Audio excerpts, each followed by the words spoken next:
একটা নতুন ভিডিওতে আপনাদের স্বাগত। এখন আছি আমি ব্যান্ডেলে করোলা বলে একটি জায়গা আছে, এখানে একটি লোকচক্ষুর আড়ালে থাকা খুবই একটি জাগ্রত কালীবাড়ি আছে, বা এই যে কালী মন্দিরটা এখানে অবস্থিত আছে এটাকে করোলা কালীবাড়ি বলা হয়। দেখুন এখানে একটা খুব সুন্দর জায়গা, গ্রাম্য পরিবেশ, তার মধ্যে এই কালীবাড়িটা এখানে প্রতিষ্ঠিত আছে। এটা বহুত দিনের পুরনো একটা কালীবাড়ি।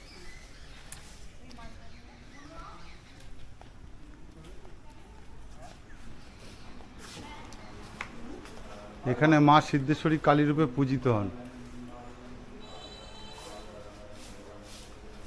আর এই মন্দির খোলা থাকে সকাল 8টা থেকে দুপুর 12:30 পর্যন্ত, এবং 1টার পরে মায়ের ভোগ নিবেদন করা হয়, তারপরে মন্দির বন্ধ হয়ে যায়। আবার বিকেল 5টা থেকে মন্দির খোলা থাকে 7টা পর্যন্ত। আপনাদের আমি মন্দিরের ভিতরটা নিয়ে গিয়ে দেখাচ্ছি। আর মন্দিরের আশেপাশের পরিবেশটা মোটামুটি এরকম একটা গ্রাম্য পরিবেশ। এই করোলা কালীবাড়িতে আপনারা যদি আসতে চান, আসার জন্যে আমি সহজে রাস্তাটা বলে দেবো। আর এখানে আসতে হলে আপনারা ব্যান্ডেল থেকে আসতে পারেন, সেই পথ নির্দেশ আমি বলে দেবো। ব্যান্ডেল থেকে আপনারা অটো বা টোটোতে করোলা কালীবাড়ি বললেই আপনাদের নামিয়ে দেবে। ওই মোড়টাতে নামাতে পারে, করোলার যে মোড়টা আছে ওখানেও নামাতে পারে, বা আপনারা যদি টোটোওয়ালাকে বলেন যে আমি করোলা কালীবাড়ি যাব, তাহলে কালীবাড়িতেও আপনাদের নামিয়ে দিতে পারে। আমি এখন আছি ব্যান্ডেল স্টেশনের এখান থেকে দেখুন আপনারা এই যে করোলা কালীবাড়ি যাওয়ার, এখান থেকে অটো পেয়ে যাবেন। এখানে অনেক অটো স্ট্যান্ড আছে। এই অটো স্ট্যান্ড থেকে আপনারা করোলা কালীবাড়ি যাওয়ার জন্য এখান থেকে অটো পেয়ে যাবেন। এখান থেকে অটো করে আপনারা করোলা মোড় পর্যন্ত গেলেন, ওখান থেকে হেঁটে চলে যেতে পারবেন। আইদার এখান থেকে আপনারা টোটোও বুক করতে পারেন, সামনে টোটো স্ট্যান্ডও আছে, টোটো করেও আপনারা এখান থেকে করোলা কালীবাড়ি পর্যন্ত যেতে পারবেন। এই করোলা কালীবাড়ি যেতে আপনাদের এখানে করোলা ব্রিজ পড়বে। এই দেখুন নিচে দিয়ে বয়ে গেছে সরস্বতী নদী, এটা আছে করোলা ব্রিজ। আর এই করোলা ব্রিজ পার করলেই বাঁদিকে সামনে কিছুটা গিয়ে একটা মোড় পড়বে, সেই মোড় থেকে বাঁদিকে ঘুরে যেতে পারবেন। আপনারা হেঁটেও যেতে পারেন, বা টোটোওয়ালাকে বললে আপনাদের মন্দির পর্যন্ত পৌঁছেও দিতে পারে। এই সামনের মোড়ে গিয়ে আপনাদের সাথে আবার আমি দেখা করছি। আমি এই সামনের এই ডান দিকের রাস্তাটা করোলা ব্রিজ থেকে এসছে, আমি করোলা ব্রিজে ছিলাম। ওখান থেকে সামনে কিছুটা এগিয়ে আসলে দেখুন বাঁদিকে একটা মোড় পড়বে। এই মোড় থেকে আপনাদের বাঁদিকে ঢুকে যেতে হবে। আপনারা এখান থেকে হেঁটেও যেতে পারেন করোলা কালীবাড়িতে। আর এই রাস্তাটা চলে গেছে সোজা দিল্লি রোডের দিকে। আর এই যে বাঁদিকে যে রাস্তাটা ঢুকেছে, এখান থেকে হেঁটেও যাওয়া যায়, বা আপনারা টোটো বললে টোটো করেও যেতে পারেন। এই করোলা মোড় থেকে আপনারা যদি আসেন, এটা পুরো গ্রামের মধ্যে দিয়ে গেছে, চতুর্দিকে আমবাগান দেখতে পারবেন। এরকম দেখুন এই আমবাগানের মধ্যে দিয়ে রাস্তা, এই রাস্তাটা সোজা গিয়ে আপনাদের ডান দিকে যেতে হবে, তারপরে আপনারা করোলা মন্দির পাবেন। আর এটা টোটালি গ্রামের মধ্যে আমবাগানে ঘেরা একটা জায়গা।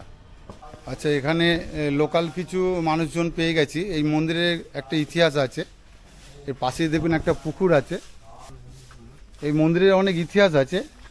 এই যে পাশে একটা দেখুন, মন্দিরের পাশে একটা পুকুর আছে। এই পুকুরের উপরেও একটা ইতিহাস আছে। দাদা কিছু বলবেন। প্রায় 500 বছর আগে মা স্বপ্ন দিয়েছিলেন, সেই স্বপ্নের আদেশে পুকুরটা কাটা হয়। সেই পুকুর থেকে মা আসেন, সেই মাকে প্রতিষ্ঠিত করেন আমাদের এখানের যারা পুরোহিত আছেন তারা। আচ্ছা, দাদার কাছ থেকে শুনলেন। আচ্ছা, দাদাদের কাছ থেকে শুনলাম এই মন্দিরের পাশে দেখুন একটা পুকুর আছে। এই যে পুকুরটা দেখছেন, তখন এত বড় পুকুর এটা ছিল না। তখন এখানে ছোট একটা গর্ত মতো ছিল, এবং সেখান থেকে মাটি কেটে তোলার সময় এই মাকে এখানে পাওয়া গেছিল। তা সেই মায়ের মূর্তিও এখানে আছে, প্রতিষ্ঠিত আছে। তার সাথে সাথে এখানে বড় মূর্তিও প্রতিষ্ঠিত করা হয়েছে, এবং সিদ্ধেশ্বরী মাতা হিসাবে এখানে এই কালী মাকে পূজিত করা হয়, মানে পুজো করা হয়। এটা অনেক বছর আগেকার, দেখলেই আপনারা বুঝতে পারবেন। এই বিল্ডিংগুলো যে দেখছেন, এগুলো অনেক দিন আগেকারই। আর কালী পুজোর সময় এখানে খুব বড় করে কালী পুজো হয়। প্রচুর মানুষজন আসেন বাইরে থেকে এই মন্দিরে এখানে পুজো করতে। আমি মন্দিরের ভিতরে যাব, আপনাদের দেখাবো মাতৃ প্রতিমা। কালী পুজোর সময় যেহেতু এখানে প্রচুর মানুষজন আছেন, দেখুন জায়গাগুলোকে পরিষ্কার করা হচ্ছে।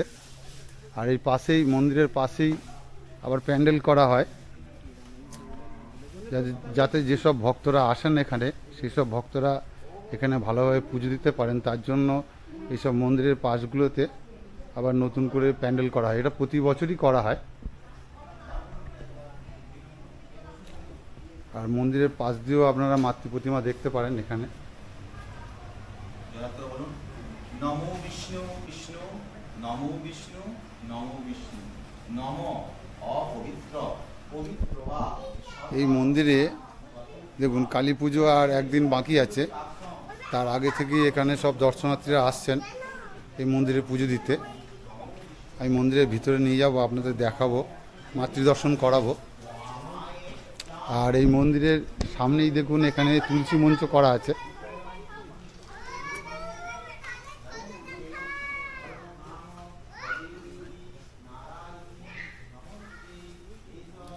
আর যারা ধূপ মোমবাতি দেবেন তাদের জন্য এখানে ব্যবস্থা করা আছে। দেখুন এখানে বালির ট্রে করা আছে, এই ট্রেতে ধূপ মোমবাতি দেওয়া হয়। যেসব ভক্তরা আসবেন বা দর্শনার্থীরা আসবেন তারা এখানে ধূপ মোমবাতি দিতে পারেন। এটা মায়ের মন্দিরের সামনেই একদম। পুষ্পাঞ্জলি মহাকাল ভৈরব সহিত মা সিদ্ধেশ্বরী কালী কালী নম জয়ন্তী মঙ্গলা কালী ভদ্রকালী কপালিনী দুর্গা শিবা সমাধত্রী সহস্রদা নমস্তে ঈশ সহচন্দন পুষ্পাঞ্জলি মহাকাল ভৈরব সহিত মা সিদ্ধেশ্বরী কালী কালী নম। আমাদের গুরুত্ব ছিল না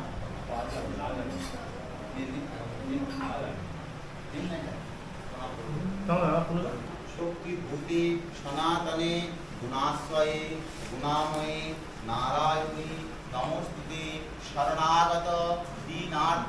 মায়ের যে আসল মূর্তি এই যে সামনে বসানো আছে,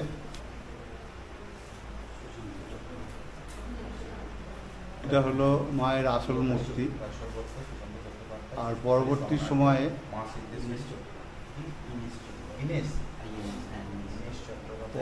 সময়ে মাকে আবার নতুন করে এখানে পুজো করা হয়।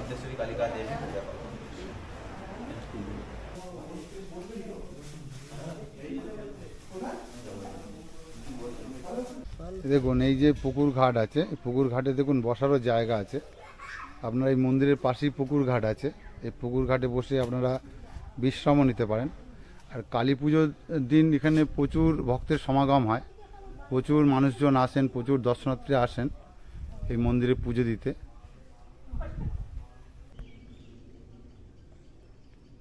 এই যে পুকুরটা দেখছেন এটা মায়ের মন্দিরের পাশেই। এই করলা কালীবাড়িতে যে সিদ্ধেশ্বরী মা আছেন সেই মায়ের মন্দিরের পাশেই এই পুকুরটা দেখুন। এই পুকুরটা এখানেই খোঁড়া হয়েছিল। এখানকার যে গ্রামের মানুষজন আছেন ওরা বলছেন এই পুকুরটা খুবই ডিপ, মানে অনেকটা গভীর। এই যে এখানটা দেখছেন এখানটা অনেকটা গভীর আছে। আর এর পাশেই আছে মায়ের মন্দির।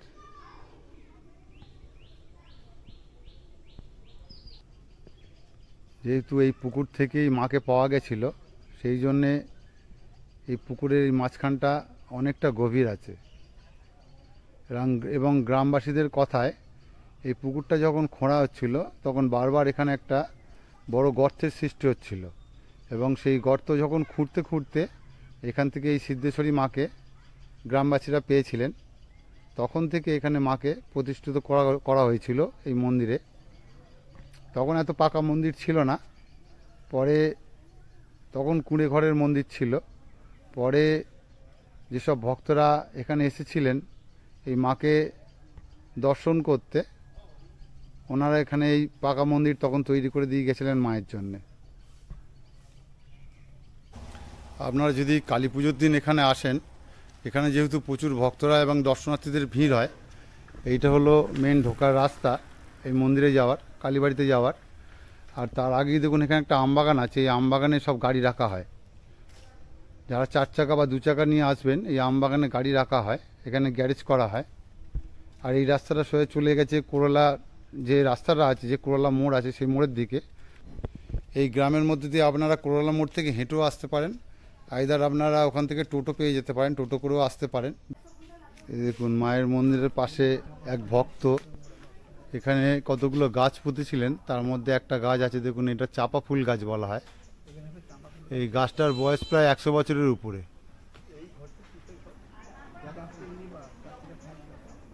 আর এর পাশে একটি ঘর আছে, এখানে টিউবওয়েলের ব্যবস্থা আছে, সেই টিউবওয়েল থেকে আপনারা জল সংগ্রহ করতে পারেন। আচ্ছা, এই যে কোরলা কালীবাড়ি আছে, এর সামনেই দেখুন এখানে যাত্রী নিবাস আছে এবং বাথরুমেরও ব্যবস্থা আছে। আপনারা যদি আসেন এখানে দুপুরবেলা একটু থেকে যেতে পারেন এখানে। এই দেখুন এটা যাত্রী নিবাস আছে, আর এর পাশেই আছে বাথরুমের ব্যবস্থা। যে সকল দর্শনার্থীরা বা ভক্তরা আসবেন তারা এই যাত্রী নিবাসটা আপনারা ব্যবহার করতে পারেন। এখানে পুজো দিয়ে কিছুক্ষণ বসতে পারেন বা গ্রাম্য পরিবেশের মধ্যে আপনারা একটু ঘোরাফেরা করতে পারেন, কারণ এই জায়গাটা টোটালি গ্রাম্য পরিবেশের মধ্যে। এদিকটাও যাবেন আমবাগান, আর যেদিক দিয়ে আপনারা আসবেন এই যে কোরলা মোড় থেকে যদি আপনারা এদিকে আসেন, এই যে রাস্তাটা সামনে থেকে আসছে এই রাস্তা দিয়ে ঢুকতে হয়। এই টোটালিটা আমবাগানের মধ্যে দিয়ে আপনাদের আসতে হবে। এই যে আপনাদের এখানে মাতৃ দর্শন করালাম, এই সিদ্ধেশ্বরী মা এখানে খুবই জাগ্রত। এই মন্দিরের অনেক ইতিহাস আছে, অনেক পুরনো দিনের একটা মন্দির এখানে প্রতিষ্ঠিত আছে। সেই মন্দির আপনাদের আমি দর্শন করালাম। ভিডিওটা যদি ভালো লেগে থাকে লাইক, শেয়ার এবং সাবস্ক্রাইব করে পাশে থাকবেন এবং বেল আইকনটিকে বাজিয়ে রাখবেন, যাতে পরবর্তী কোনো ভিডিও এলে আপনারা সাথে সাথে নোটিফিকেশান পেয়ে যান। দেখা হচ্ছে পরবর্তী কোনো ভিডিওতে।